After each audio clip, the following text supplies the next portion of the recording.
Naomi, you're a cultural misfit, Mason said flatly, sliding a termination package across his mahogany desk. We need people who reflect the new bright Nova team players who fit our vision. I sat there, stunned, watching the man who had been VP of strategy for barely 3 months deliver what felt like a death sentence to my 12-year career. The fluorescent lights hummed above in his corner office, casting harsh shadows over his face. Outside, through the floor-to-ceiling windows, Austin's skyline gleamed under the afternoon sun, but inside this room, everything felt cold and calculated. I'm sorry, what? I managed to say, my voice steady even as my chest felt like it was in the middle of an earthquake. Mason leaned back in his chair, adjusting his designer tie with a smugness that made my skin crawl.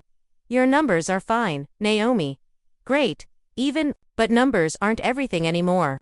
Culture eats strategy for breakfast, and frankly, you don't embody the collaborative spirit we're trying to build here. I stared at him, trying to process his words. Fine, my numbers were just fine. I had closed the Hudson & Vale apparel renewal just 3 weeks ago.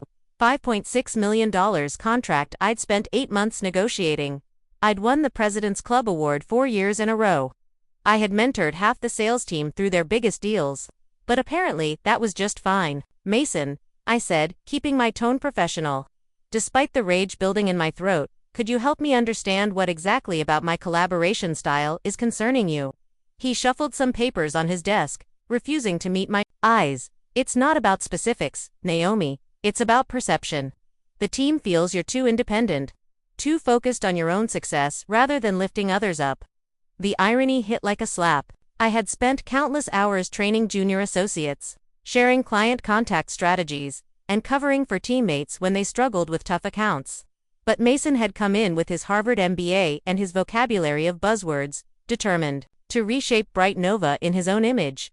I see, I said quietly, a strange calm settling over me. Vision is important. I hope it brings you clarity. Mason's eyes flickered with confusion, probably expecting pleading or outrage. Instead, I reached for the termination package and began reading it methodically. 60 days of severance. Continuation of health benefits for 90. A standard non-compete clause set to expire in 6 months. This seems reasonable, I said, signing each page with deliberate precision. I assume my final day is today. Well, yes, Mason stammered, clearly thrown by how composed I was. Security will escort you to pack up your desk. I stood, smoothing my navy blazer. That won't be necessary. I can find my own way. At the door, I turned back. Oh, and Mason, you may want to check with Hudson & Vale, Zen Pet Pharmaceuticals, and Ridgepoint Logistics about their transition plans. They'll probably have questions. The last thing I saw before I closed the door was the flicker of panic in his eyes.